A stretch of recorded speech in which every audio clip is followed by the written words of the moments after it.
Dawn breaks over the naval airbase at Kanoya. Lieutenant Takeshi Nakamura folds his uniform with practiced precision, each crease perfect.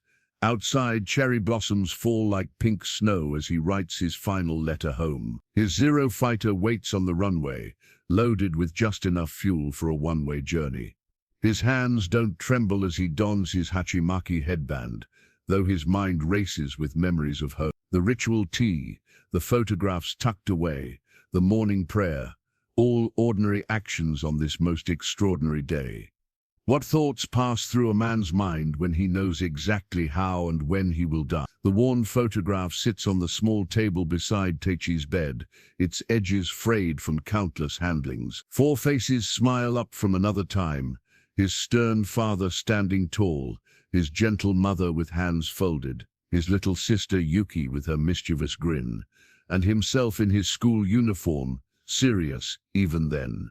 Takeshi traces the outline of his family's faces with his fingertip. Rice fields stretching to the horizon beyond their modest home in Miyazaki Prefecture. His father waking before dawn, calloused hands guiding the plow.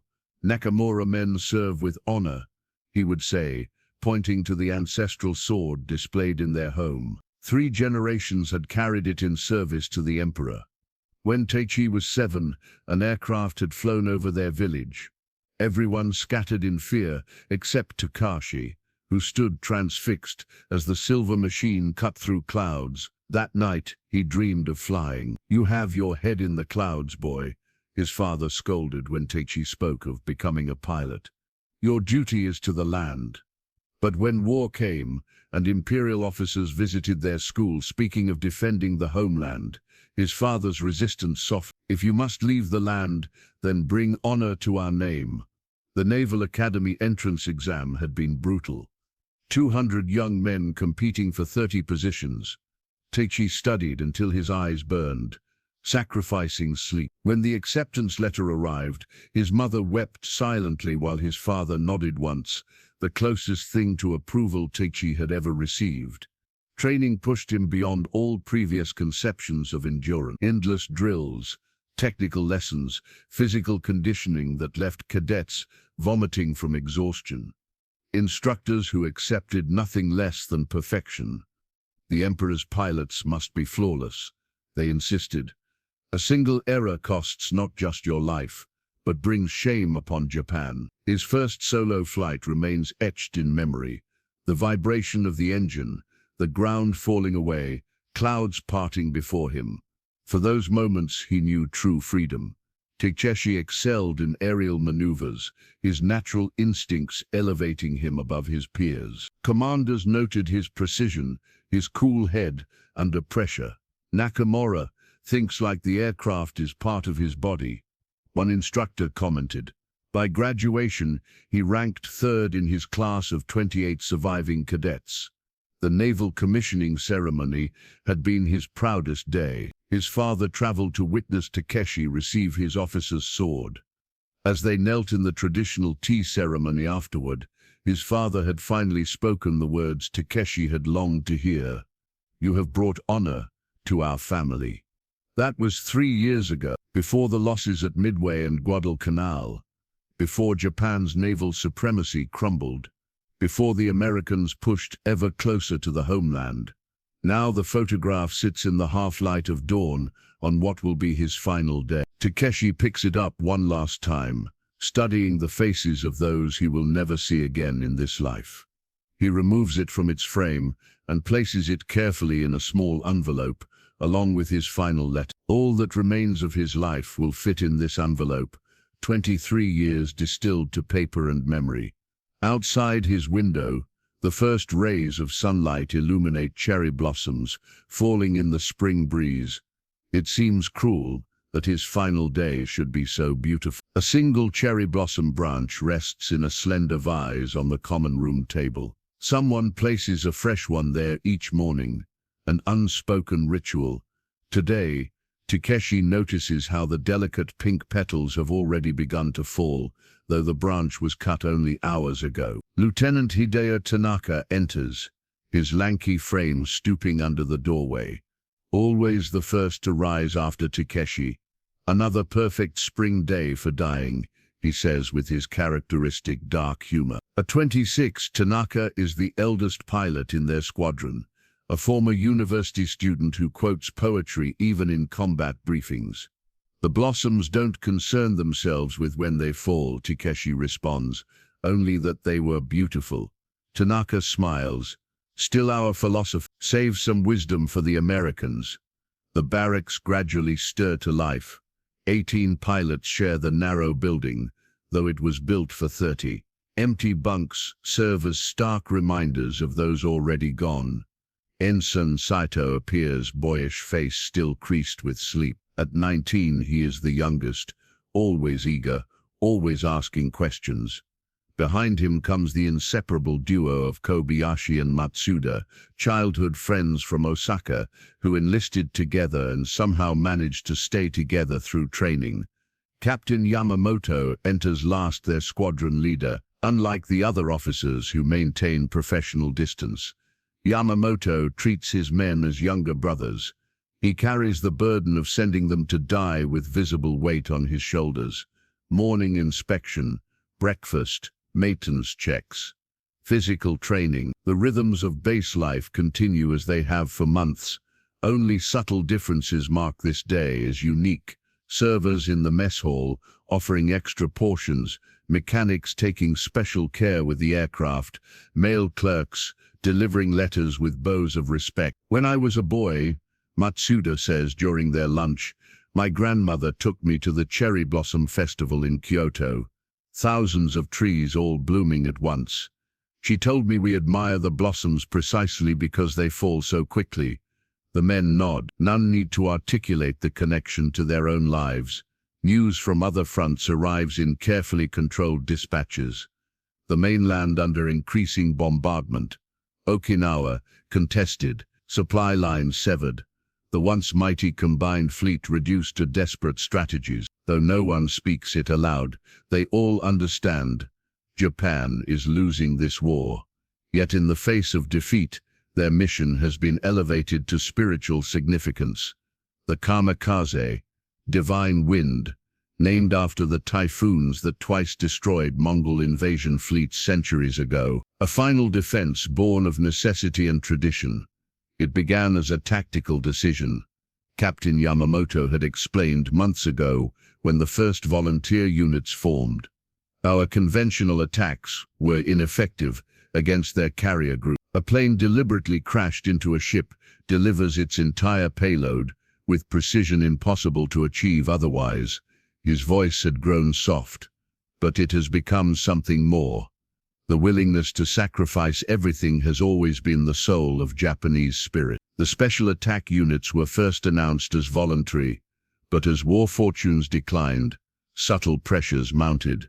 Pilots watched their peers step forward during ceremonies, saw the honor bestowed upon their families, heard speeches about spiritual transformation through self-sacrifice. When Takeshi's turn came to volunteer, he found his hand rising almost of its own accord. Was it truly choice, or the culmination of every lesson he'd absorbed since childhood? The cherry blossom branch in the common room loses another petal.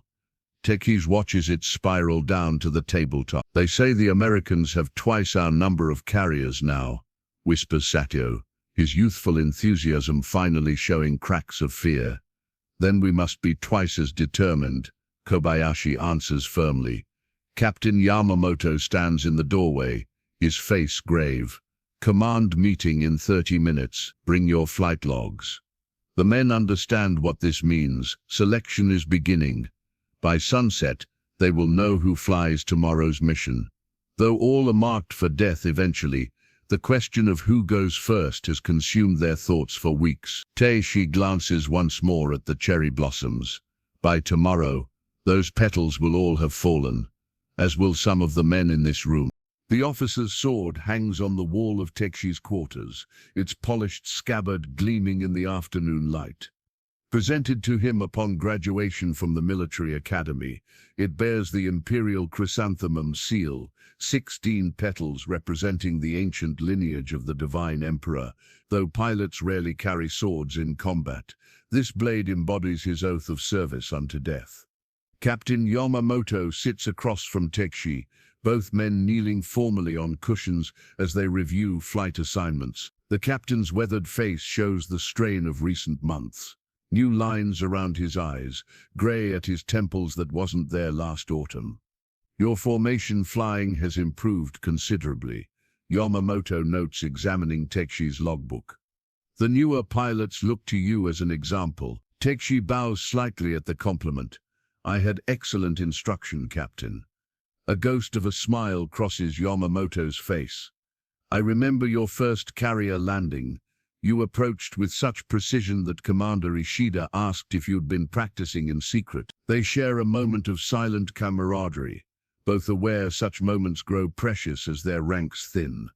You've been selected, Yamamoto says finally, his voice carefully neutral. Tomorrow's mission. Target is an American carrier group approaching Okinawa. Though Takeshi had anticipated this moment for weeks, the finality of the words still sends a cold current down his spine. He keeps his expression impassive, responding with a formal bow. I am honored to serve the Emperor in this capacity. Yamamoto studies him. When I first proposed your name to command, do you know what I told them? He doesn't wait for an answer. I said Lieutenant Nakamura understands that this is not about death, but transcendent. The captain rises, moving to the small shrine in the corner of Takeshi's quarters, where a portrait of the Emperor hangs. Most Westerners cannot comprehend what we do. They see only desperation. They cannot understand that in the moment of impact, our pilots achieve perfect unity with the divine spirit of Japan. Takeshi has heard variations of this speech many times in recent months. Sometimes he believes it wholly. Other times, doubt creeps in, like evening fog. The Americans call us fanatics. Yamamoto continues. They believe we are coerced, or that we hate them with particular intensity. He shakes his head. They do not understand that love, not hatred, guides our hand. Love of country, love of emperor, love of the generations yet unborn, who will inhabit a free Japan. Through the open window comes the distant sound of maintenance crews working on the aircraft. Tomorrow's instruments of sacrifice being prepared with meticulous care. 5 of you will fly tomorrow, Yamamoto says, returning to his cushion. You will lead the formation. Takeshi straightens imperceptibly. The position of formation leader carries special significance. He will be first to spot the enemy, first to begin his attack run, first to demonstrate the proper approach. Who else, he asks. Tanaka, Kobayashi, Matsuda, and Saito. Takeshi's chest tightens at the mention of young Saito. The ensign has only 7 combat flights logged. All experienced pilots have already been assigned. Yamamoto's tone ends further discussion. Command believes his youth will provide necessary agility against their defensive fire. Both men know the real reason they are running out of pilots. You will be briefed at dawn, Yamamoto says, gathering his papers. At the door he hesitates. Lieutenant, do you recall the Academy philosophy instructor who spoke of the 3 perceptions of death? Takeshi nods. Death as defeat. Death as destiny. Death as doorway. Americans see only the first. Most of our countrymen see the second. Yamamoto's eyes hold Takeshi's gaze. I have always believed you capable of the third. After the captain departs, Takeshi sits alone in lengthening shadows. His eyes move from the sword to the emperor's portrait, then to the small Buddhist altar in the corner where incense burns for pilots already gone. Outside, the base prepares for evening. The ritual song of the bugler, flags lowered with precision, sentries exchanging posts, men gathering in small groups to share cigarettes and subdued conversation. Takeshi slides open his desk drawer, removing a small notebook. In it he has kept a private tally. Missions flown, confirmed hits, friends lost. Numbers that once seemed important now strike him as meaningless. In the growing darkness, he removes the sword from its display and draws the blade partially from its scabbard. The steel catches the last light of day, reflecting his own face back to him. The volunteer scroll sits unfurled before him, rice paper elegant in its simplicity. Brushed calligraphy flows down its length, formal language of sacrifice and honor, of duty and divine purpose. At the bottom, the space awaits his name to be signed in his own blood. 3 weeks ago, Admiral Onishi had visited their base. The officers had assembled in the main hall, standing at rigid attention as the Admiral described Japan's deteriorating position. American forces advanced relentlessly. Conventional tactics had failed to stem the tide. "We must now consider unconventional methods," he had said, his voice steady but grave. The Admiral's aide had unveiled a map showing American naval formations.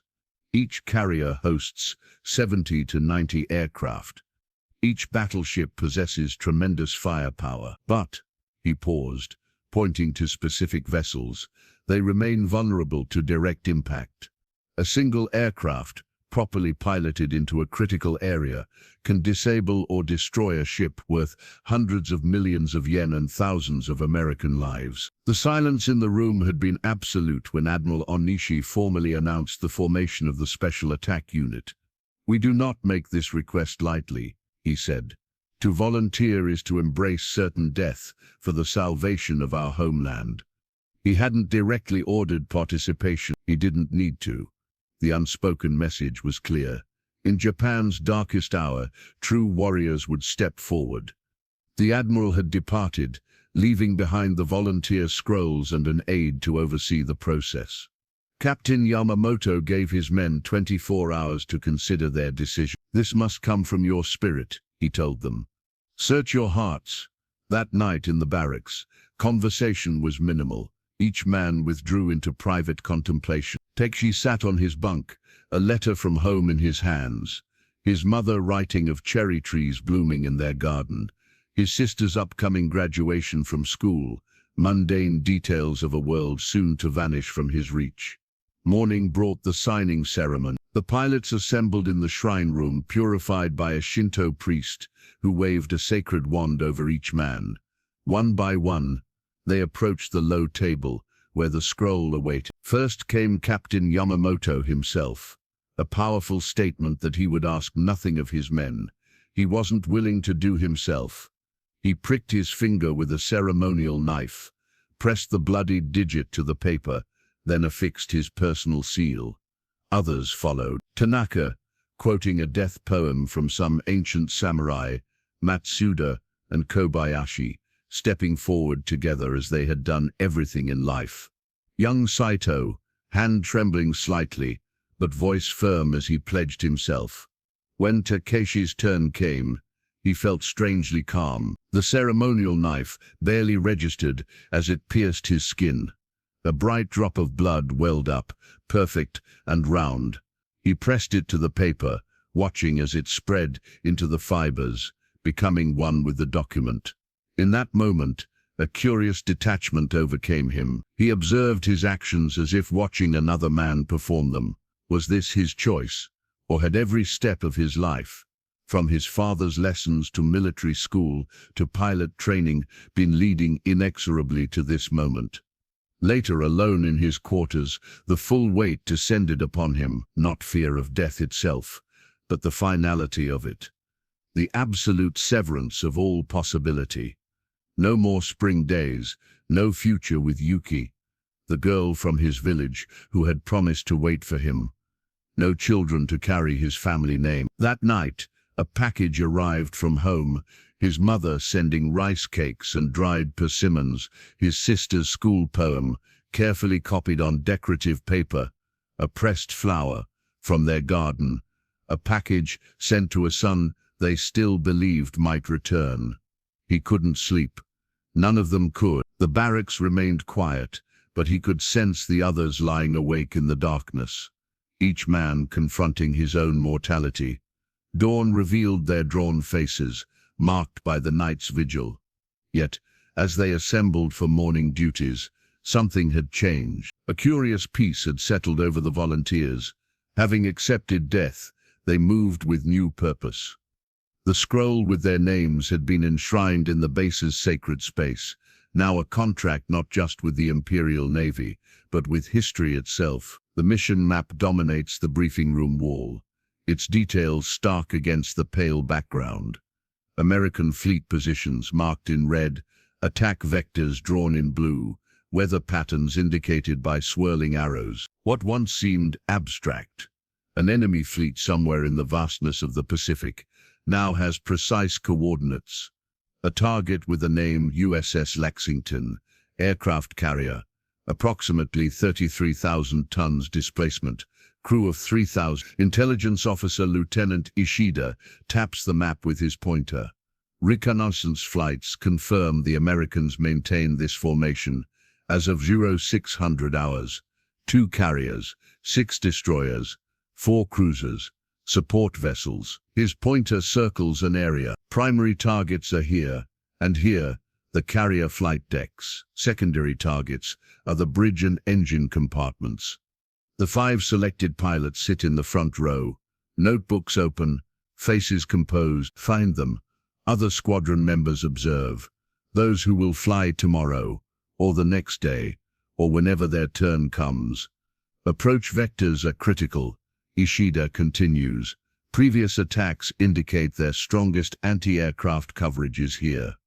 The pointer sweeps an arc around the formation. We recommend initial approach from the east, utilizing the morning sun as partial cover. Final approach should be steep, minimum 40-degree angle, maximum speed. Technical details follow. Fuel calculations, weight distribution, optimal impact points. The clinical language creates distance between men and their imminent deaths. They are no longer pilots but guided missiles with human components. Captain Yamamoto takes over, his voice steady. The Americans have grown accustomed to our tactics.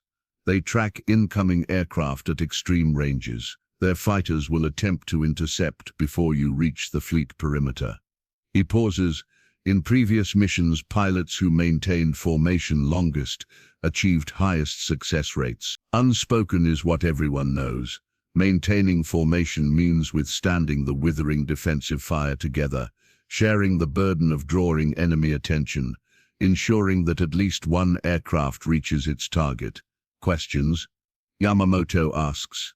Taichi raises his hand. Current weather forecast. Clear skies predicted. Minimal cloud cover. 5-knot winds from the southeast. Perfect conditions. No weather excuse for mission delay. Taichi nods, noting the information. Young Saito speaks next, his voice betraying nervousness despite his efforts. Will we have fighter escort to the perimeter? A shadow crosses Yamamoto's face. Negative. All available aircraft are assigned to defensive operations around the home islands. The room absorbs this information silently. No escort means navigating hundreds of kilometers of ocean alone. 5 aircraft against whatever interceptors the Americans launch. Kobayashi asks about survival equipment, rafts, emergency supplies. The question draws subtle looks from others. Such concerns seem pointless given their mission, yet reflect the instinctive human pull toward life. Standard emergency equipment will be provided. Ishida answers neutrally. After the briefing, they receive individual assignment folders containing specific details, takeoff time, formation position, primary and alternate targets, should the intelligence prove inaccurate. Taichi opens his folder, confirmation of what Yamamoto already told him. He will lead the formation, first to approach, first to attack. The honor is significant. The responsibility, immense. Administrative Officer Taniguchi appears at the doorway, bowing deeply. Gentlemen, arrangements for final communications with your families have been prepared. Each pilot is allowed 1 outgoing telegram, no more than 50 words. Additionally, final letters may be submitted for delivery in the event of, he hesitates, successful mission completion. The afternoon dissolves into paperwork.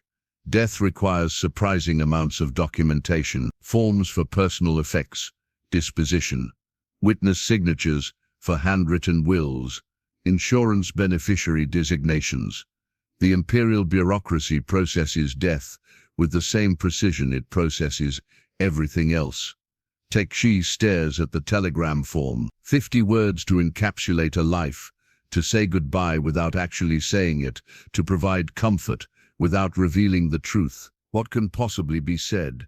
He begins simply, "Honored father and mother, your son continues to serve with distinction." The words feel hollow, inadequate. He crosses them out, starts again. As evening approaches, a junior officer delivers the final piece of news.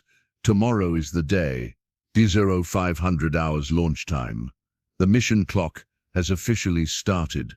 Takeshi returns to his quarters, the mission folder clutched in his hand. On his desk, he begins to compose what will be his final letter home. The journal lies open on Takeshi's desk, its pages illuminated by a single lamp. Unlike the formal military logs and official correspondence, this small book contains his private thoughts, doubts and memories, a record of his true self, hidden from others. Tonight he writes what will be his final entry. The moon is full above Kanoya. He begins, brush, moving smoothly across the page. I can hear Tanaka snoring in the next room and distant laughter from the officers' quarters. Ordinary sounds on this most extraordinary of nights. He pauses, considering his words carefully. This journal will likely be read after his death. Should he present the resolute face expected of a special attack force pilot, or the honest reflections of a young man confronting his mortality? I am not afraid of death itself, he continues, choosing honesty, but of its finality, the absolute severance from all possibility. No more spring afternoons by the river, no grandchildren to bounce on my knee, no reconciliation with father, whose approval I've sought my entire life. Outside, the night air carries the scent of salt from the distant ocean, the same ocean that will become his grave tomorrow. Takeshi rises from his desk, sliding open the door to his small balcony. Stars pierce the darkness overhead, indifferent to human concerns. He returns to his journal. They tell us our deaths will have meaning, that we die so that Japan might live. I want to believe this completely. Sometimes I do. Other times I wonder if we've been caught in the current of a river carrying us all toward destruction. A knock at his door interrupts his writing. Tanaka stands there, a bottle of sake and 2 cups in his hands. I thought you might be awake, the older pilot says. My grandfather taught me it's bad luck to drink alone on your last night. They sit on the floor, pouring for each other as tradition demands. Neither speaks of tomorrow directly. Instead, they trade stories of their childhoods, first flights, romantic mishaps, creating a pocket of normalcy in the face of what awaits them. Do you remember that geisha house in Sasebo? Tanaka asks, his cheeks flushed with sake. When Yamamoto had to rescue us before the military police arrived. Takeshi smiles at the memory. You were reciting poetry to the madam while standing on a table. Excellent poetry. Basho himself would have approved. Tanaka refills their cup. I've been saving this bottle for a special occasion. This seems appropriate. When the sake is gone, Tanaka rises to leave. At the doorway, he hesitates. Formality temporarily abandoned. It has been an honor serving with you, Takeshi.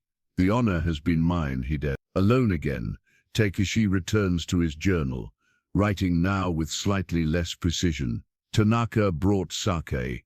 We reminisced about better days. He called me by my given name for the first time. Small intimacies emerge when time grows short. Sleep eludes him despite the sun. He lies on his futon, staring at the ceiling, mind racing through memories. His mother teaching him to fold paper cranes, his sister running alongside his bicycle, laughing.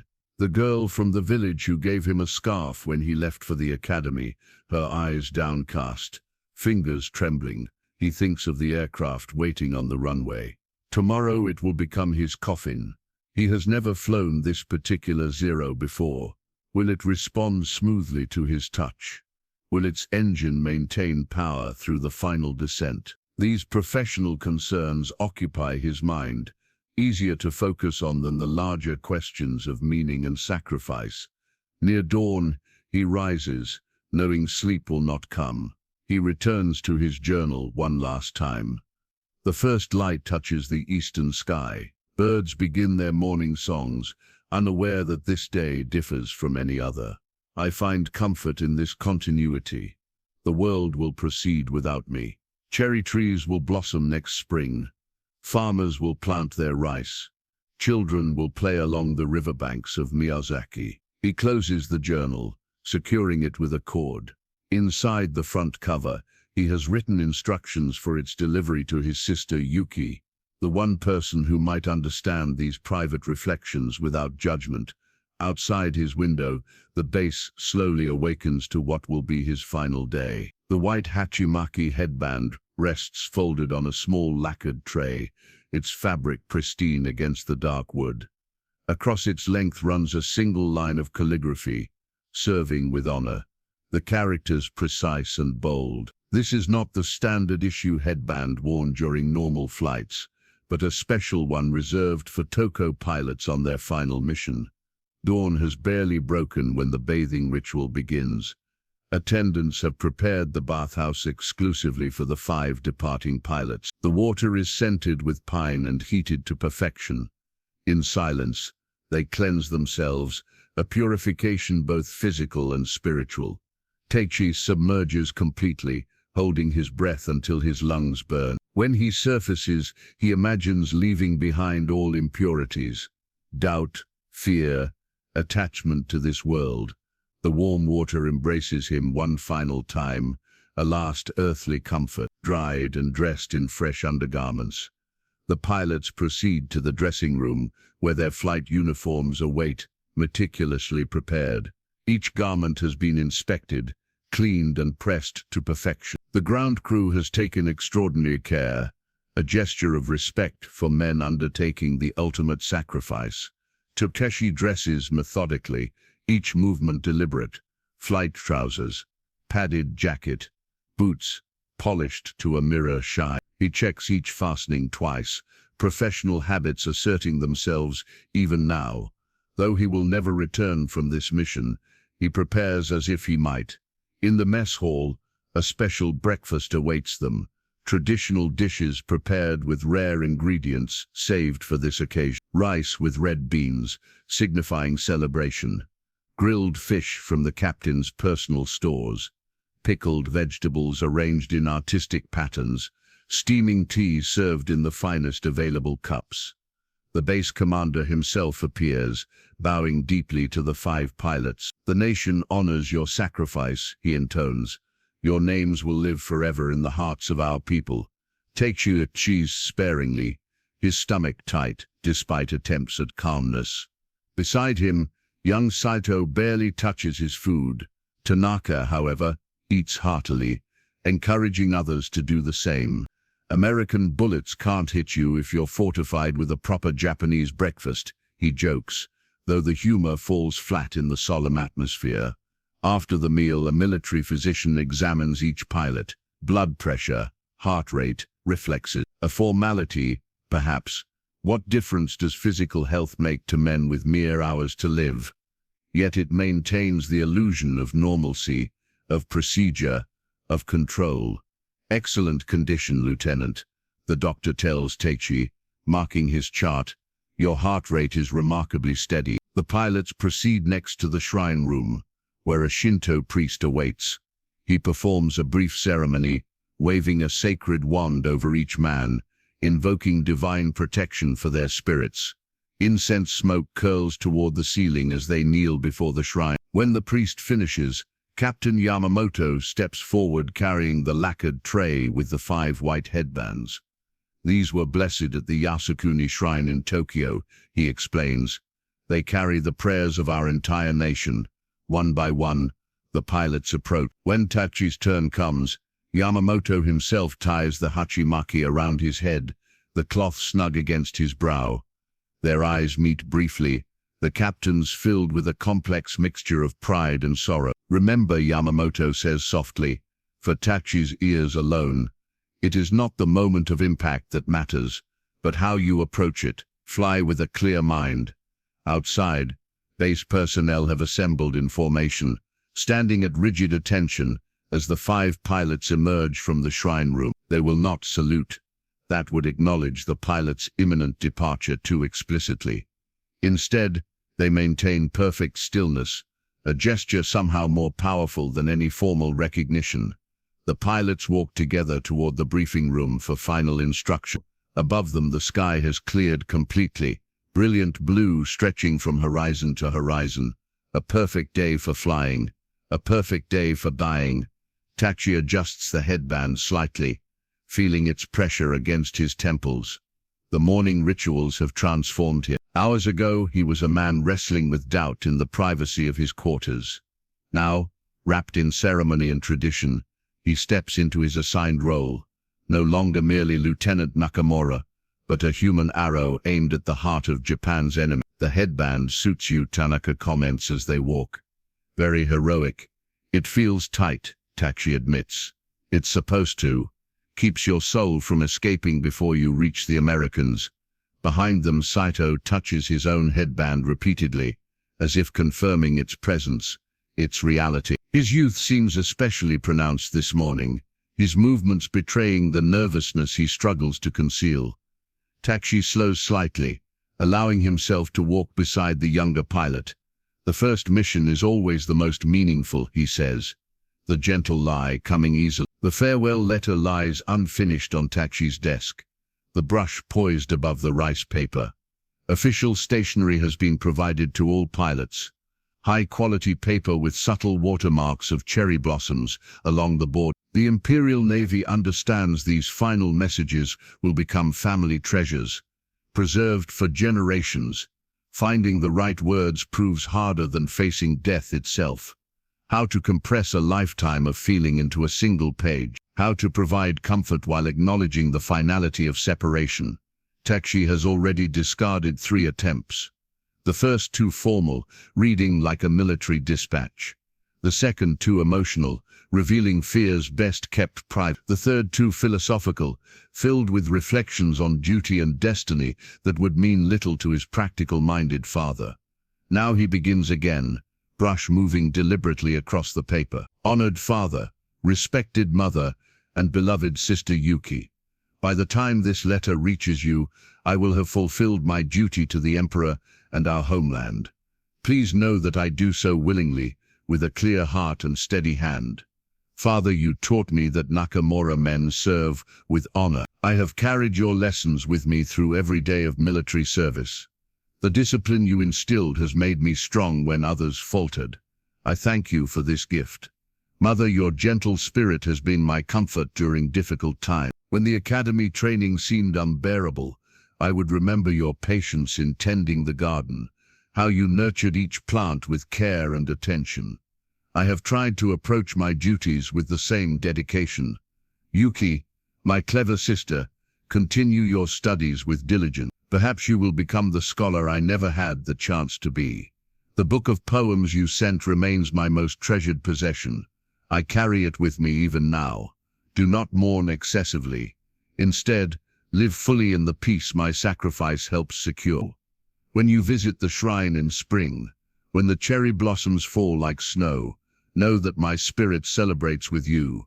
With eternal devotion, your son and brother, Takeshi. He reads the letter twice, considering each word. It feels incomplete somehow, missing essential truths. Yet what are those truths? That he questions the wisdom of these suicide missions, that he fears the growing inevitability of Japan's defeat, that part of him rages against dying so young. Such thoughts have no place in a final letter. His family will face enough difficulty as the relatives of a kamikaze pilot.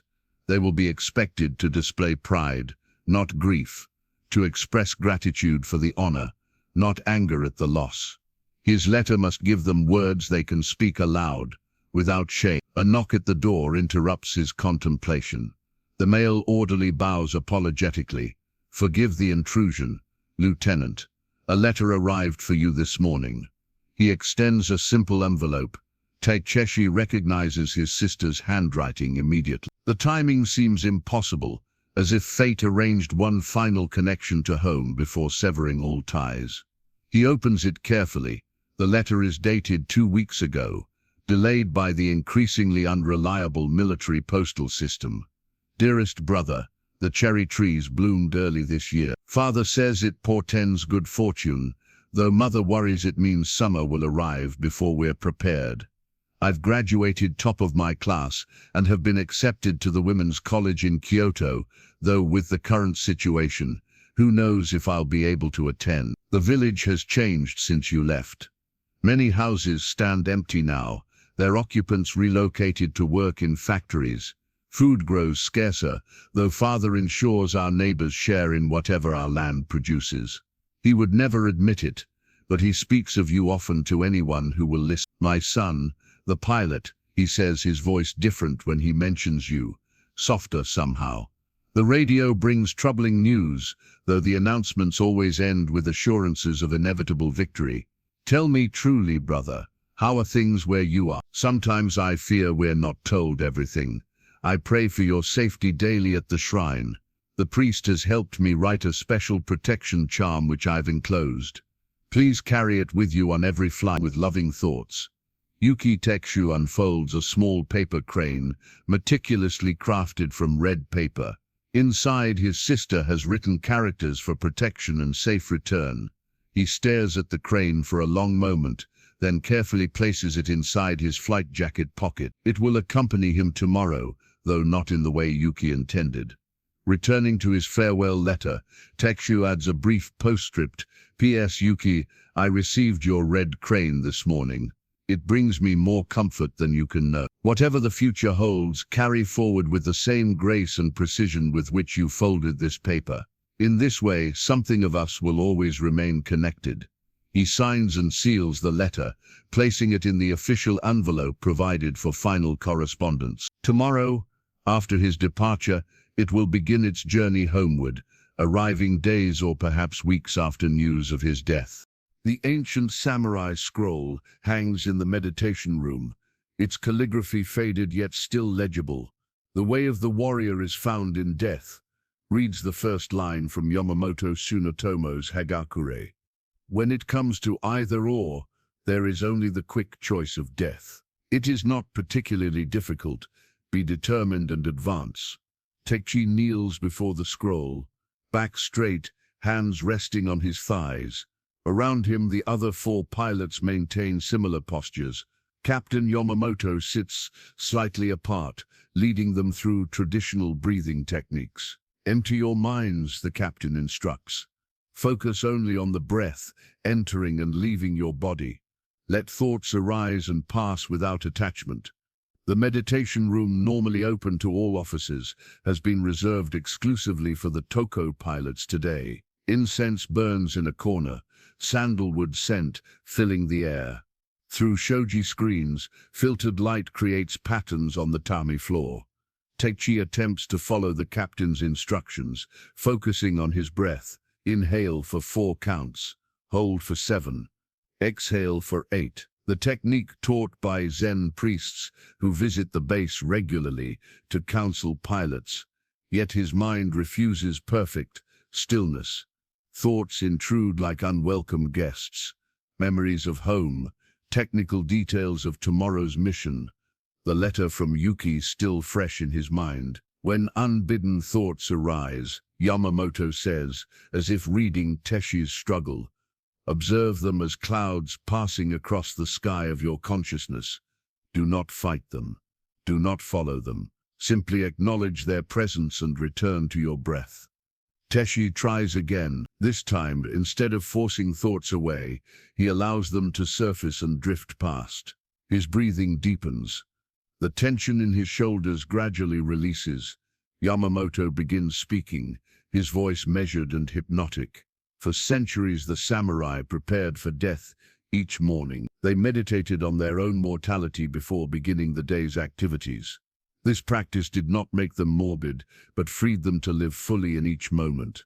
The captain rises, moving to stand before the scroll. Kusunoki Masashige, the great samurai who sacrificed himself for Emperor Go-Daigo, wrote to his son before his final battle, "The loyalty of a samurai is heavier than a mountain, while his death is lighter than a feather." Takeshi has heard these stories throughout his military training, tales of noble sacrifice spanning centuries of Japanese history. The 47 Ronin, the defenders of Shirayama, heroes whose death transcended mere biological cessation to become earthen examples of loyalty and courage. The Americans cannot understand the spirit that drives us.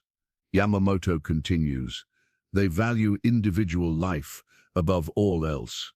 They cannot comprehend how death, properly embraced, represents the highest expression of duty. Outside the meditation room, the base hums with activity. Mechanics conduct final inspections of the aircraft. Communication officers receive weather updates. The business of war proceeds efficiently around this island of contemplation. When you approach your target tomorrow, Yamamoto says, you will experience perfect clarity. All doubts will vanish. You will feel the presence of your ancestors guiding your hand. In that moment you transcend the individual self to become one with the eternal spirit of Japan. Takeshi wants to believe this completely. Sometimes, in mims of deep patriotic feeling or collective ceremony, he does. Other times, doubt creeps in, like evening shadows. Is this truly the most effective use of trained pilots? Does his death actually serve the greater cause, or merely postpone inevitable defeat? Such questions have no place today. He pushes them away, focusing again on his breathing. After meditation concludes, a senior weather officer enters with the latest meteorological report. Conditions remain ideal for tomorrow's mission, he announces, bowing apologetically for the interruption. Clear skies, light winds from the southeast, excellent visibility. The gods smile upon your endeavor. Perfect flying weather. Takeshi receives this information with mixed emotions. A part of him had hoped for storms, for reasons to delay. Now no such reprieve will come. Captain Yamamoto dismisses them for their final physical training. Light calisthenics designed to prepare the body without inducing fatigue. Before they leave, he calls Takeshi aside. The others look to you, he says quietly. Especially young Saito. Your calmness gives them strength. I'm not sure what I feel is truly calmness, Captain. The appearance is what matters. Courage is not the absence of fear, but acting properly despite it. Yamamoto's hand rests briefly on Takeshi's shoulder, an unusual gesture of affection from the typically formal officer. Your father would be proud. As Takeshi turns to leave, his eyes linger once more on the samurai scroll. Centuries of tradition culminating in tomorrow's mission. Generations of warriors who embraced death rather than surrender. A cultural legacy both inspiring and constraining. The ancient words follow him out of the room. The way of the warrior is found in death. The rising sun flag snaps crisply in the afternoon breeze, its 16 rays extending from the blood-red center like divine proclamation. Base personnel have assembled on the parade ground, arranged in perfect formation.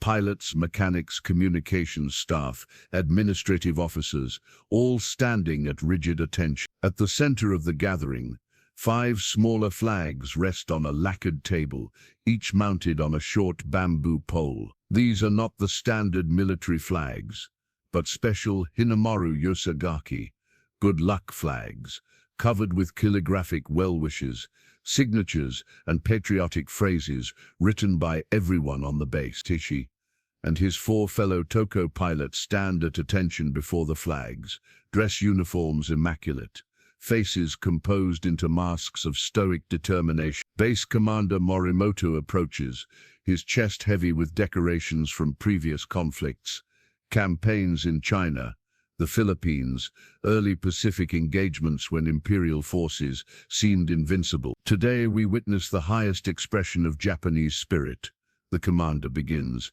his voice carrying across the silent assembly. These 5 warriors embody the principles that have guided our nation for 2,000 years: loyalty, courage, selflessness, and absolute devotion to the emperor. Standard patriotic rhetoric, yet Tachi notices how the commander's voice catches slightly on certain phrases. This man has sent dozens of young pilots to their deaths in recent months. Does he still believe in the purpose of these missions, or merely perform his duty as they all do? The Americans believe their material advantage guarantees victory. Commander Morimoto continues. They do not understand that the spirit of Yamato transcends mere metal and fuel. One pilot with a pure heart and clear purpose equals 100 enemy aircraft. An aide steps forward, presenting the first flag to the commander, who turns to face Tanaka. Lieutenant Tanaka, your ancestors watch over you today. Carry their spirit into battle. Tanaka steps forward, bows deeply, then accepts the flag with both hands. I am honored to serve the emperor and the homeland, he responds, the formal phrase emerging clear and strong. The ceremony continues as each pilot receives his flag. Kobayashi and Matsuda stand straighter than usual, their customary easygoing manner replaced by formal dignity. When young Saito's turn comes, Takeshi notices a slight tremor in the ensign's hands as he accepts his flag, though his voice remains steady. Finally, the commander stands before Takeshi, the last flag extended. Their eyes meet briefly, officer to officer, man to man. Something unspoken passes between them, an acknowledgement of the burden they each carry differently. Lieutenant Nakamura, as formation leader, you bear special responsibility. Your courage will guide your brothers in the final approach. Takeshi bows, accepting the flag. The silk feels surprisingly heavy in his hands. He recognizes signatures from across the base: mechanics who serviced his aircraft, communications officers who processed his flight logs, even mess hall staff who served his meals. For a moment, the abstract concept of dying for Japan transforms into something more concrete. These specific people, this community. After the flag presentation, a formal photograph is arranged. The 5 pilots stand together, holding their flags, the base personnel assembled behind them. The military photographer adjusts his equipment with professional detachment, as if this were just another routine documentation, rather than the last image these men will leave behind. Back straight, please, the photographer instructs. Lieutenant Nakamura, your flag slightly higher. Ensign Saito, look directly at the camera. Takeshi maintains the appropriate expression, not smiling, yet not grim either. A look of confident determination expected of an imperial officer. The camera's shutter clicks several times. One more artifact created for posterity, for the military archives, for the newspapers that will briefly celebrate their sacrifice before moving on to the next day's heroes. As the formation disbands, Takeshi feels the weight of responsibility settling more heavily on his shoulders. Tomorrow, 4 men will follow him into battle, trusting his judgment, his skill, his leadership. Their lives, the last hours of them at least, rest in his hands. Captain Yamamoto approaches as Takeshi carefully rolls his flag for safekeeping. The commander spoke well, Yamamoto says. He's had considerable practice recently. Takeshi responds, instantly regretting the hint of cynicism. Yamamoto chooses to ignore it. The maintenance chief reports your aircraft is in excellent condition. The engine was tested this afternoon. Smooth operation across all power settings. Thank you, Captain. That's reassuring. The spiritual aspects of this mission receive much attention, Yamamoto says, lowering his voice slightly. But never forget you are still a pilot first. Your technical skill matters. Approach vector, evasive maneuvers, target selection. These decisions require the clear mind of a professional officer. Takeshi nods, grateful for this return to practical matters after the ceremony's emotional weight. I'll see you at the evening meal, Yamamoto concludes. The cook has prepared something special, The ceremonial sake cup gleams in the lantern light, its porcelain surface decorated with hand-painted cherry blossoms. Unlike the utilitarian military dishware used daily, this cup belongs to a special set reserved for formal occasions, graduations, promotions, and now, this final gathering. The officers' dining room has been transformed for the evening. Paper lanterns cast a warm glow over tables arranged in a U shape. Fresh flowers from the commander's private garden adorn each setting. White tablecloths, a luxury unseen for months, cover the normally bare wooden surfaces. Takeshi and his fellow pilots occupy the seats of honor. Around them sit the base's senior officers, squadron leaders, and special guests, including an elderly Shinto priest and a local government official wearing a formal kimono. Despite the military setting, the meal progresses through traditional courses, each presented with ceremonial flourish. Clear soup in lacquered bowls, sashimi arranged like landscape art, grilled fish that must have required considerable effort to obtain given wartime shortages. The base cook has outdone himself, creating a meal worthy of an imperial banquet rather than a military installation. Throughout the dinner, conversation remains carefully modulated. No one speaks directly of tomorrow's mission. Instead, they discuss abstract concepts, duty, heritage, historical parallels, or share carefully selected memories of training and previous assignments. Lieutenant Nakamura, the government official, addresses, "Takeshi, I understand your family's sword dates back to the Satsuma Rebellion, a proud heritage." "Yes, sir. My great-grandfather served under Sago Takamori, a true Japanese hero," the official nods approvingly. Like Kusunoki Masashige, he understood that loyalty transcends victory or defeat. The historical reference is not accidental. Sago fought on the losing side of the Satsuma Rebellion, choosing honorable defeat over surrender. The parallel to Japan's current situation hangs unspoken in the air. As the meal concludes, 3 geisha enter the room. A startling sight so far from any major city. They must have been brought specifically for this occasion, at considerable expense and difficulty. The women perform a traditional dance, movements precise and elegant, their kimonos swirling like autumn leaves in the wind. Takeshi watches with a mixture of appreciation and melancholy. The dance, like everything else today, carries symbolic weight, beauty preserved amid destruction, cultural continuity, despite the surrounding chaos of war. When the performance ends, Commander Morimoto rises for the formal toast. Attendants distribute special sake cups to everyone present, but first serve the 5 pilots. The commander lifts a cedar box containing sake, reportedly sent from the imperial palace itself. Whether true or a morale-boosting fiction, no one would dare question. This moment connects us to every warrior throughout our history who has faced battle with unwavering spirit. The commander begins.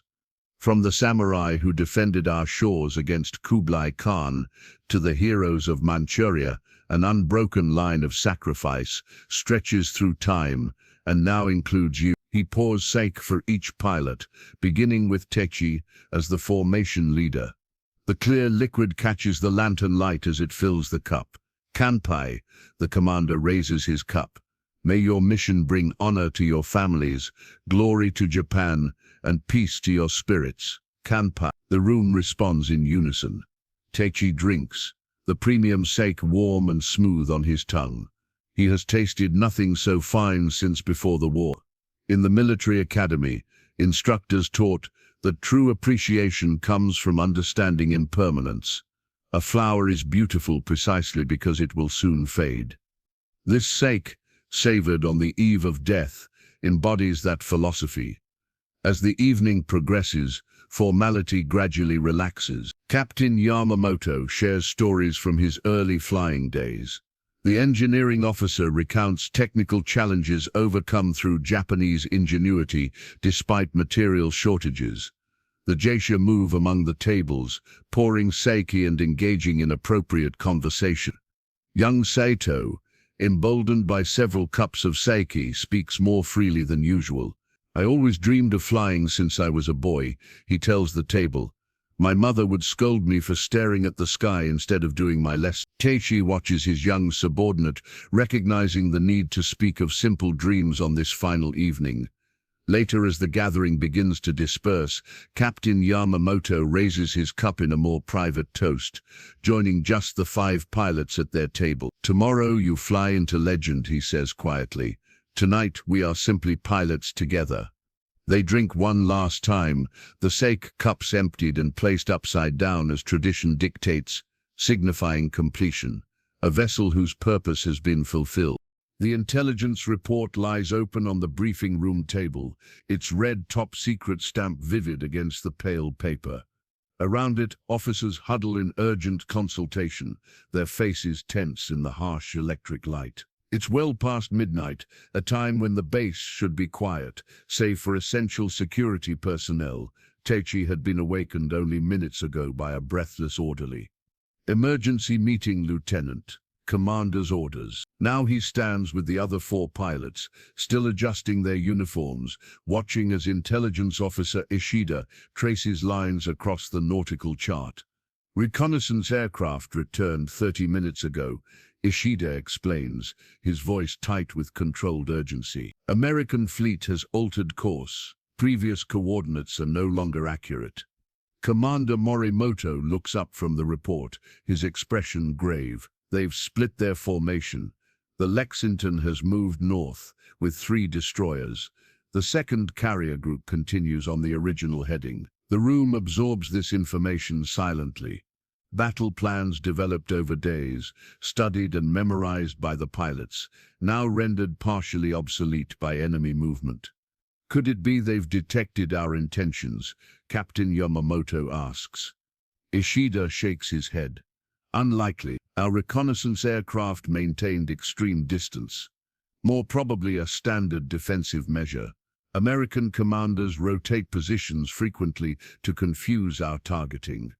Commander Morimoto drums his fingers on the table, a rare display of indecision from this normally decisive officer. This complicates matters. We now have 2 potential primary targets, instead of 1 consolidated fleet. Takeshi studies the map, professional assessment temporarily overriding the personal implications. The American separation creates both challenges and opportunities. 2 smaller targets instead of 1 larger formation, potentially reduced anti-aircraft coverage, but also divided impact of their attack. What are our options, Commander? Asks Captain Yamamoto. 3 possibilities, Morimoto replies. First, proceed with the original plan but redirect to the Lexington's new position. Second, split our attack force and target both carrier groups simultaneously. Third, he hesitates, delay the mission until reconnaissance provides more definitive intelligence. The third option hangs in the air. A delay would mean reprieve, however temporary, from tomorrow's planned sacrifice. Takeshi feels a complicated surge of emotion, relief mingled with something like disappointment. The psychological preparation for death requires tremendous effort. To reset that clock seems almost cruel. Young Saito shifts his weight nervously, eyes darting between the senior officers. Tanaka maintains his customary composure, though his fingers tap a subtle rhythm against his thigh. Kobayashi and Matsuda exchange glances, their usual synchronized thinking evident even now. If I may, Commander, Takeshi speaks, stepping slightly forward. Splitting our small force would significantly reduce effectiveness. A concentrated attack on the primary target, the Lexington, offers the highest probability of success. Morimoto nods, studying Takeshi with new appreciation. Lieutenant Nakamura raises a valid point. 5 aircraft against a single carrier presents better odds than dividing our resources. The communications officer enters hurriedly, bringing fresh dispatches. Sir, Naval Command has been notified of the American movement. They authorize local command discretion, but emphasize the strategic importance of tomorrow's operation. In other words, Takeshi translates mentally, headquarters wants the mission to proceed regardless of complications. The larger strategic plan requires their sacrifice on schedule. The room falls silent as Commander Morimoto considers the information. His decision will determine whether Takeshi and his comrades die tomorrow or some other day. The weight of that authority shows in the commander's face, the burden of sending young men to certain death. The mission will proceed as scheduled, he announces finally. Target adjusted to the Lexington's new coordinates. Launch time remains 0500 hours. Takeshi exhales slowly. The temporary uncertainty resolves back into the predetermined path. Tomorrow remains his last day. As the officers begin updating flight plans, recalculating fuel requirements and approach vectors, Intelligence Officer Ishida pulls Takeshi aside. "There's another matter," he says quietly, unfolding a different document. Intercepted American communications suggest they've enhanced their early warning systems. Their radar coverage has improved significantly in recent weeks. Takeshi absorbs this additional complication. "What's the detection range?" "Uncertain, but your approach strategy should assume they'll have more advanced warning than in previous operations." This changes the calculus considerably. Earlier Kamikaze missions achieved partial success through surprise. With improved early warning, American combat air patrols will have more time to intercept.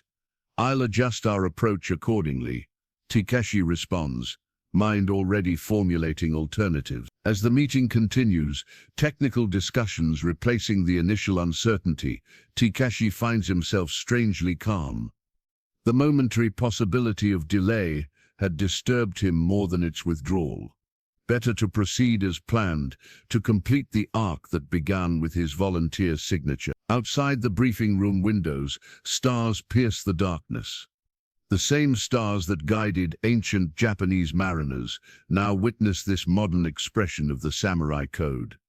Different vessels, different weapons, but the same human choices regarding duty and sacrifice. The commander's family sword rests on a stand between them, its ancient steel catching the pre-dawn light. Unlike the standard military-issue swords carried by officers, this weapon dates back centuries, a true samurai blade, passed through generations of the Morimoto family. "My son carried this at Midway," Commander Morimoto says quietly.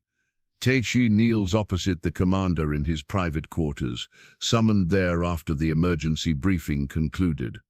The small room reflects its occupant's character, austere yet dignified. A single calligraphy scroll adorns one wall.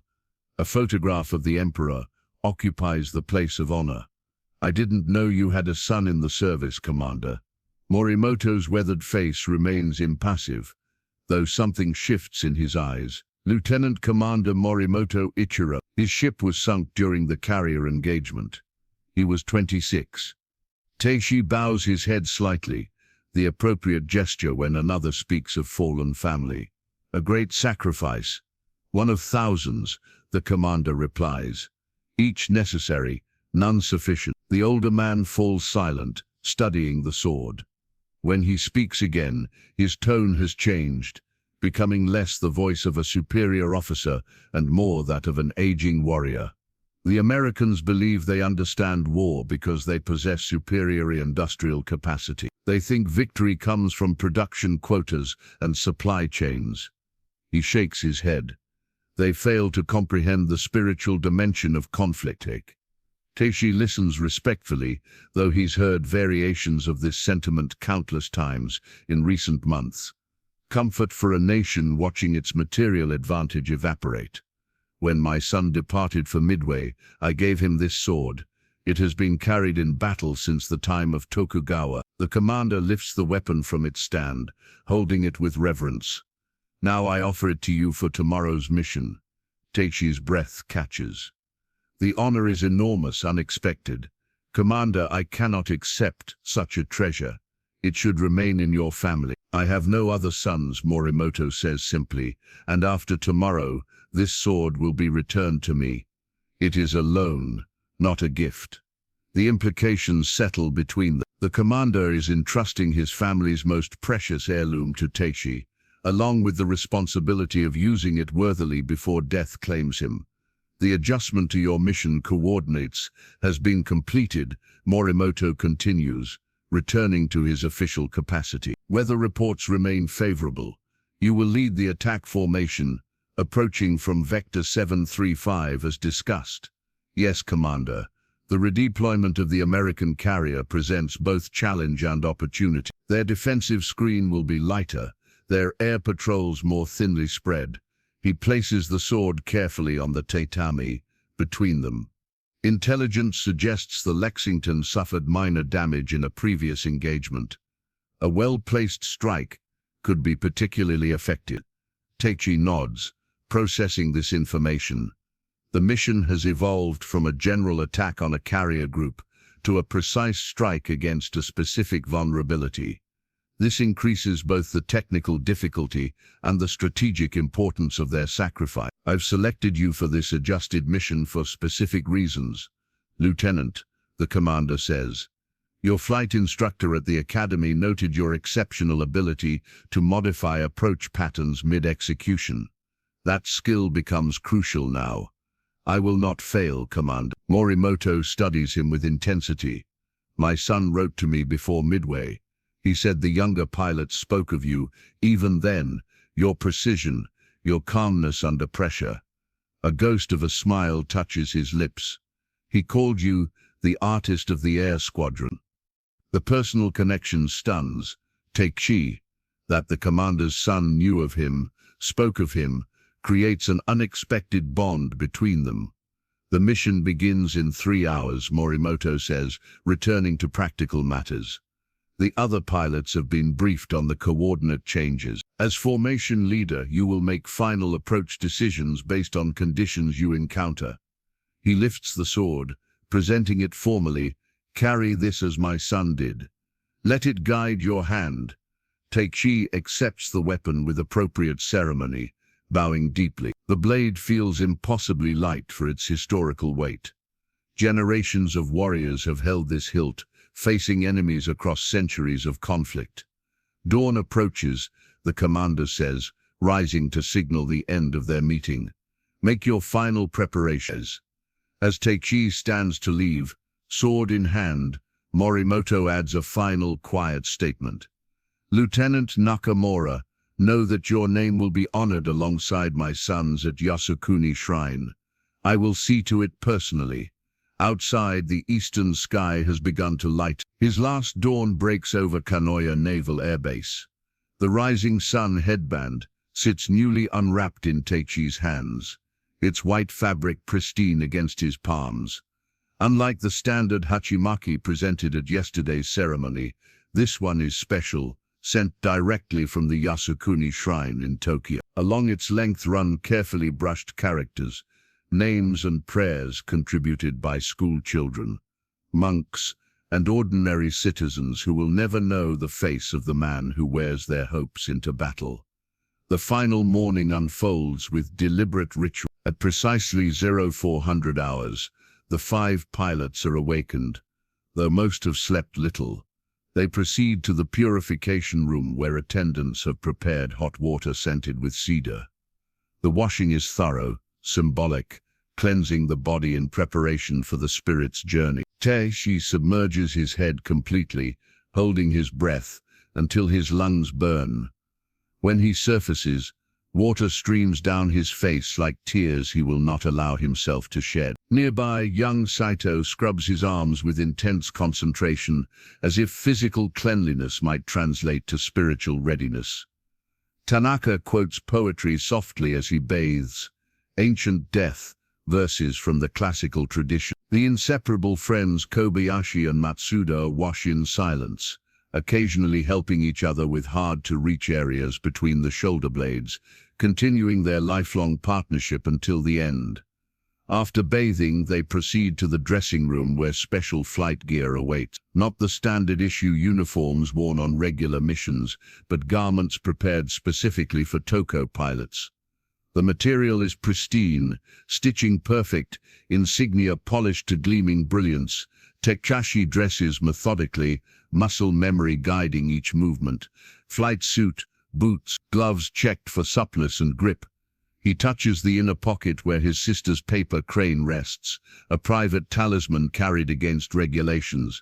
The Shinto priest enters, bearing sacred items for the final blessing. He moves from pilot to pilot, waving a ceremonial wand, chanting ancient words of protection and purification.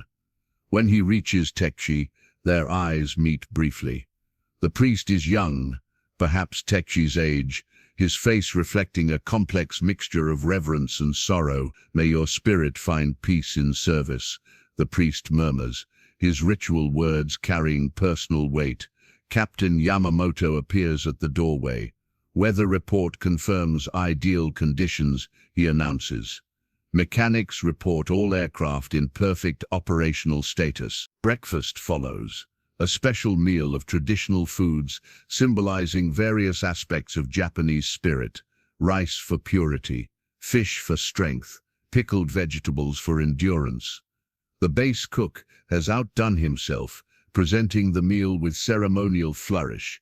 Despite the early hour, Takeshi eats mechanically, tasting little. His mind has entered a curious state of heightened awareness coupled with emotional distance. He observes details with extraordinary clarity: the grain pattern in the wooden table, the precise angle of light through the window, the rhythm of Saito's nervous swallowing beside him, while feeling increasingly detached from their significance. After the meal, they proceed to the technical briefing room. Intelligence Officer Ishida presents the final updates: satellite reconnaissance images, weather patterns, estimated enemy position. The information washes over Takeshi, integrating seamlessly with the mission parameters he has already memorized. "Remember," Ishida concludes, "primary target remains the Lexington's flight deck, specifically the forward elevator mechanism. Secondary targets are the island structure and aft elevator.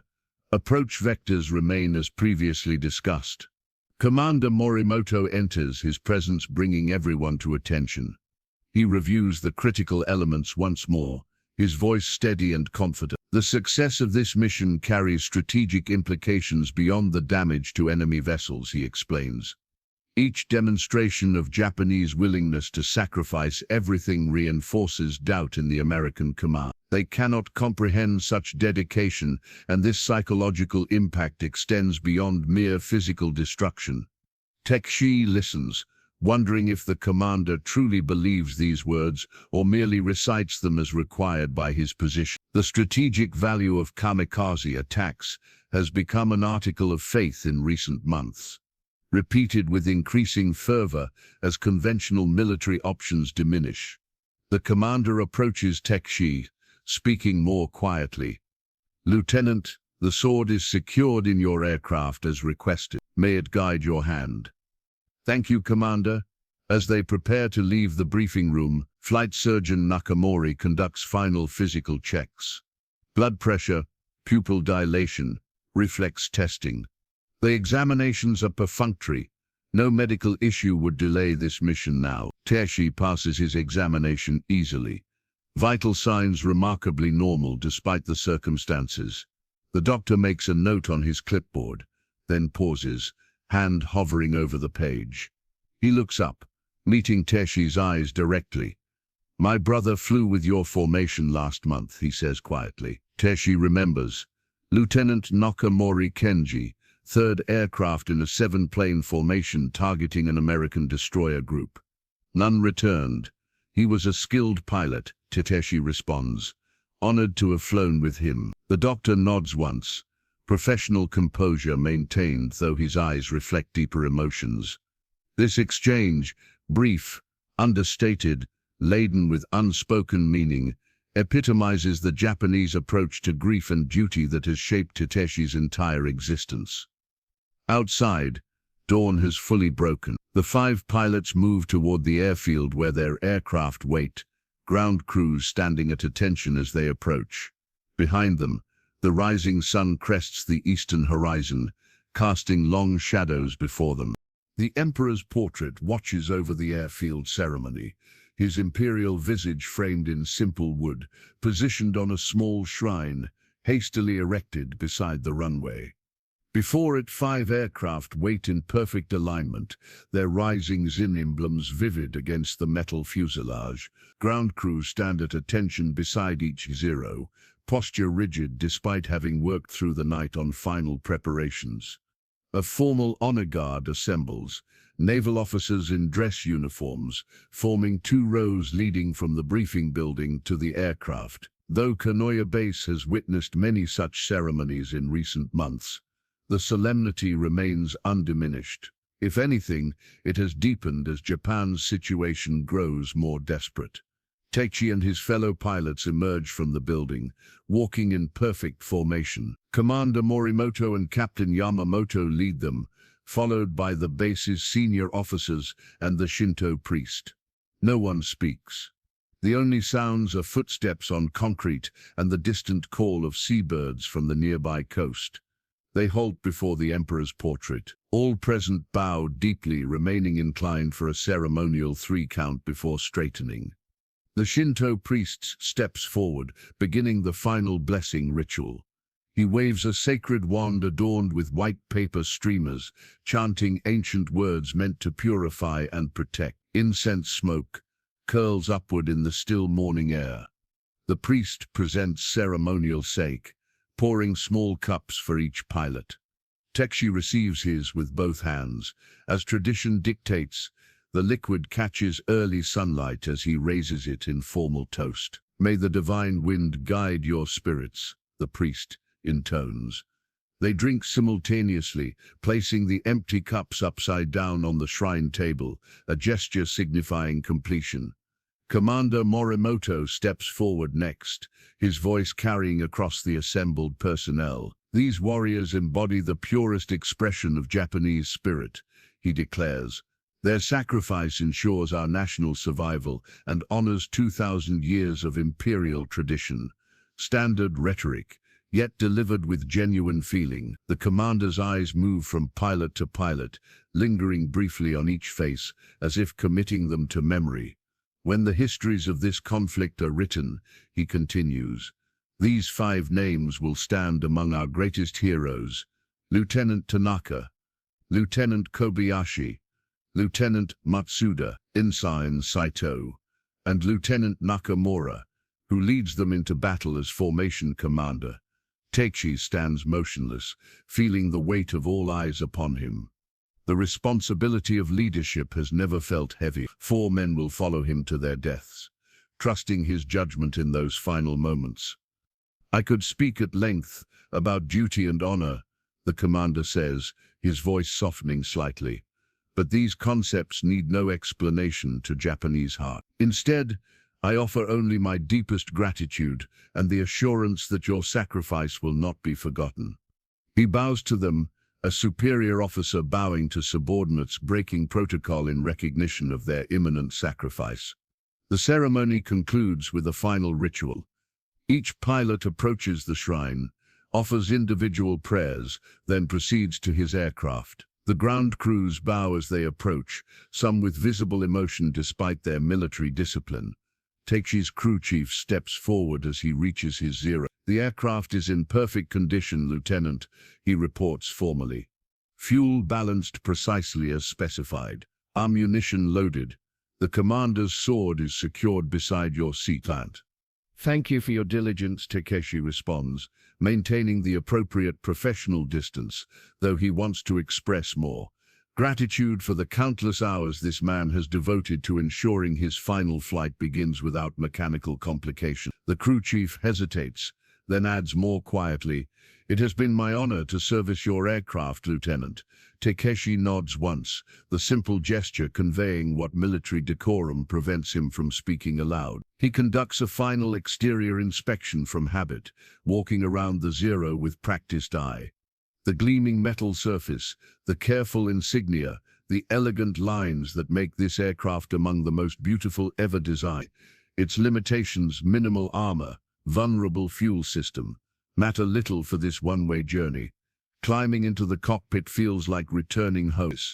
This confined space has been his domain for 3 years. The instruments familiar as his own heartbeat, the control stick worn to the contours of his hand. He settles into the seat, adjusting his harness, though the irony of safety precautions on a suicide mission doesn't escape him. From this elevated position, he can see his fellow pilots performing similar preparations. Tanaka, always meticulous, checking every gauge twice. Kobayashi and Matsuda, whose aircraft are positioned side by side, exchanging a final glance. Young Sato, his movements betraying nervous energy, despite attempts at calmness. The ground crew removes the wheel blocks. From the control tower, a signal flag drops.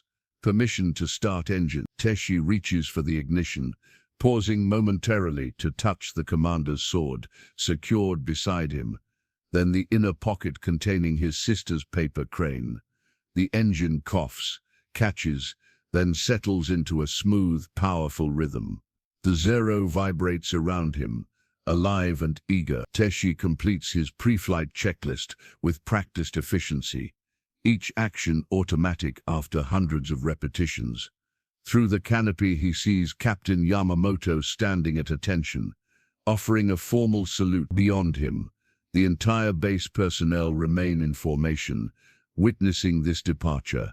Teshi returns the salute, then focuses his attention forward. The runway stretches before him, leading to the sky, to the distant sea, and ultimately to his destination. He advances the throttle slightly, feeling the aircraft strain against the brakes, eager for release. 5 minutes to take off. Cherry blossom petals rest scattered across the instrument panel of Teshi's Zero, delicate pink against the dark metal. A final gift from the ground crew, placed there when he wasn't looking, the ancient symbol of the samurai's brief, beautiful life. As his aircraft accelerates down the runway, a few petals lift in the vibration, dancing in the air before settling again. Teshi's Zero lifts smoothly from the earth, landing gear retracting with a reassuring thunk. He banks gently, establishing the predetermined heading while watching for his wingmen. One by one, the other 4 aircraft join formation, Tanaka to his right, Kobayashi and Matsuda paired behind, young Saito taking the rear position. Below, Japan recedes, the distinctive coastline of Kyushu, fishing villages, terraced fields climbing hillsides, roads connecting communities that have stood for centuries. Teshi permits himself one lingering look at his homeland, knowing it's his last. The formation climbs to 10,000 feet, leveling off as they cross the coastline. Radio discipline remains strict. Only essential communications permitted. Formation complete. Teshi transmits. Course confirmed. Weather optimal. Acknowledged comes the base controller's reply. Wind conditions favorable at target. Godspeed. The endless Pacific stretches before them, sunlight glittering off wave crests. For nearly an hour they fly in perfect formation, the drone of INS providing a hypnotic backdrop to Teshi's thoughts. He enters a curious mental state, hyper-aware yet detached, registering every instrument reading while simultaneously reflecting on larger questions of fate and purpose. He thinks of his father standing proud in their family fields, his mother's gentle hands preparing tea, his sister's laughter echoing through their home. Images crystallize with remarkable clarity, as if distance and imminent death have somehow sharpened his memory rather than dulled it. The commander's sword rests secured beside him, its ancient steel representing centuries of Japanese warrior tradition, culminating in this modern expression of sacrifice. Takeshi's hand brushes against it briefly, drawing strength from the connection to something larger than himself. A cherry blossom petal has landed on the fuel gauge. The irony doesn't escape him, this ephemeral beauty resting on the instrument that measures his remaining life. The gauge shows exactly what was planned, enough fuel to reach the target, not enough to return. Checkpoint Alpha reached, he transmits. No deviations. In his mirror, he can see the other aircraft, maintaining precise positions. Tanaka flies with characteristic precision.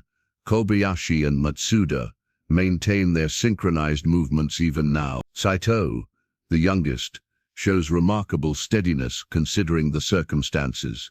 2 hours into the flight, the first sign of enemy presence appears, a distant contrail high above their position.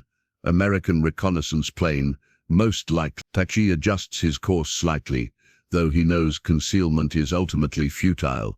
The Americans will detect them eventually. The question is only when. Possible observation aircraft at Angels 20, he reports. Maintaining course, the vastness of the ocean below reinforces the extraordinary nature of their mission. Somewhere ahead waits the American fleet, dozens of vessels carrying thousands of men, all supported by the industrial might of a distant continent. Against this, Japan sends 5 young men in lightweight aircraft, carrying no bombs, only the gift of their lives. 3 hours in, radio silence is broken by a transmission from Saito. Formation leader, aircraft 4. Fuel consumption showing higher than estimated. A potential complication. Saito's aircraft may not have the range to reach the target. Takeshi considers his limited options, continue as planned, potentially losing 1 aircraft before engagement, or adjust the entire formation's fuel consumption to accommodate Saito's situation. Aircraft 4, reduce power 5%, formation will match. The decision comes automatically, reflecting both tactical necessity and personal commitment. They will arrive together or not at all. Another hour passes. Tension builds as they approach the estimated enemy position. Each pilot has withdrawn into private thoughts, mental preparations for what comes next.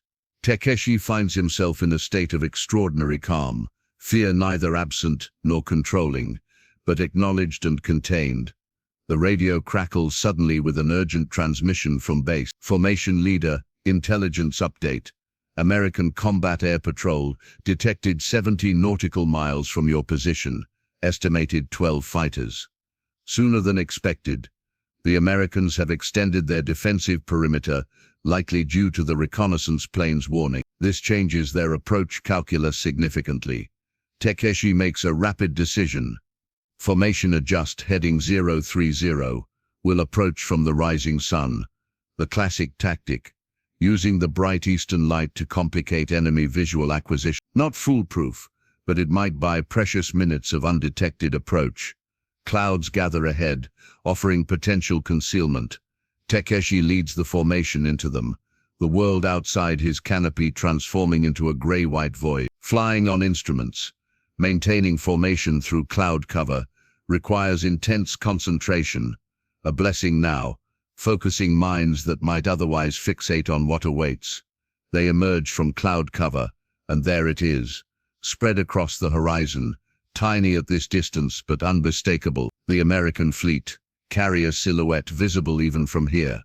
The Lexington, the memorial shrine tablet, gleams with fresh lacquer.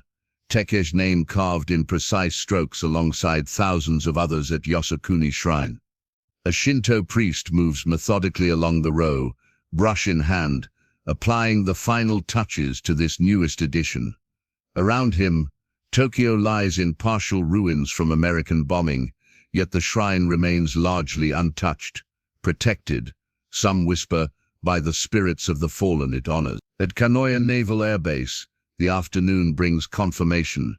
American radio transmissions intercepted and decoded speak of damage to the Lexington's flight deck and forward elevator. 5 kamikaze attacks, 3 successful impacts. The mission classified as operationally effective in the terse language of military assessment. Commander Morimoto receives the news in his office, seated formally before the operational map, where yesterday he briefed the young men who now exist only in reports and memory. Captain Yamamoto stands nearby, his face betraying the emotions military protocol forbids him to express. They reached their targets, Morimoto states simply, the words heavy with unspoken meaning. All 5 aircraft were lost with their pilots, Yamamoto confirms, though this was never in question. The commander nods once, then opens his desk drawer. He removes a small notebook. The pilot's journal Takeshi had entrusted to him with instructions to forward it to his sister, should the mission proceed as planned. Lieutenant Nakamura's personal effects are being prepared for his family. Yamamoto said. His farewell letters have been witnessed and sealed. Morimoto handles the journal carefully, his weathered fingers tracing the simple binding. I will ensure this reaches his sister personally, along with my sword. Both shall be returned as promised. Outside the commander's office, the base continues its rhythms. Mechanics service aircraft for tomorrow's operations. Pilots study maps for upcoming missions. The war machine continues its terrible momentum, despite the absence of 5 young men whose places in the mess hall will remain empty tonight. In the pilot's quarters, personal belongings are packed with methodical care. Uniforms folded precise, photographs placed between pages of books for protection. Letters bundled with cotton string. The physical remnants of lives reduced to shipping crates that will soon journey to families preparing to receive both honor and heartbreak. Flight operations resume by late afternoon. New pilots arrive from the training center in Kagoshima. Young faces, some appearing barely old enough to shave, filling the thinning ranks. They walk with forced confidence, casting surreptitious glances at veteran pilots, seeking clues for survival in a war increasingly defined by sacrifice rather than victory. At sunset, the traditional ceremony honoring the departed takes place. White paper lanterns float on the small base pond, one for each lost pilot. Base personnel stand in silence as darkness falls, and the lanterns glow more brightly, drifting slowly across the water's surface. News of the mission's success spreads through official channels. Radio Tokyo reports heroic special attacks severely damaging enemy vessels. Newspapers print the pilots' names with honorific titles. Their faces will appear on posters, encouraging further sacrifice. Their families receiving formal condolence visits from government officials, bearing certificates of appreciation signed by the emperor himself. In a village in Miyazaki Prefecture, a messenger approaches the Nakamura family home. Official documents in hand. Cherry trees still bloom in their garden, petals falling like snow in the spring breeze, oblivious to the news that will shatter one family's world while simultaneously elevating them to a status few desire, but none will reject. The messenger hesitates at the gate, gathering himself for the task ahead. Inside, Takechi's mother notices his approach from the window. Something in his formal posture, his solemn expression, tells her what he comes to say before he speaks a single word. She does not cry out. Japanese mothers have been receiving such news for generations. Instead, she straightens her kimono, touches her husband's arm in silent communication, and moves to slide open the door. At Yasukuni Shrine, the priest finishes his work on the memorial tablet. Takechi's name joins those of all who have sacrificed themselves for emperor and nation since ancient times. No distinctions of rank or birth in this final brotherhood of the fallen. The priest bows deeply, then moves to the next tablet, brush in hand. Tomorrow, cherry blossoms will continue to fall. Another dawn will break over Kanoya Naval Airbase.